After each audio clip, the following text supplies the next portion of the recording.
সেই সময় ইহুদি এবং ইহুদি রাবাইরা মদিনাতে বাস করত এবং মক্কার কুরাইশরা মদিনাতে তাদের একটি প্রতিনিধি দল পাঠায় তাদের থেকে জানার জন্য যে আমরা কিভাবে বুঝবো মুহাম্মদ সাল্লাল্লাহু আলাইহি ওয়াসাল্লাম আসলেই একজন নবী।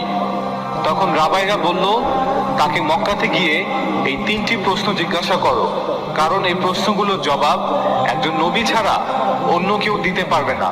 সেই 3টি প্রশ্নের মধ্যে একটি প্রশ্ন ছিল, তাকে জিজ্ঞাসা করো 2 শিং বিশিষ্ট সেই ব্যক্তিকে।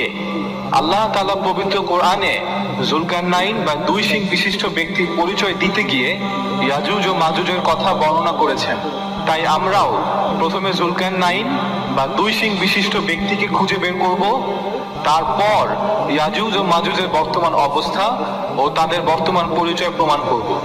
এখন প্রশ্ন হচ্ছে, ইহুদিদের জানার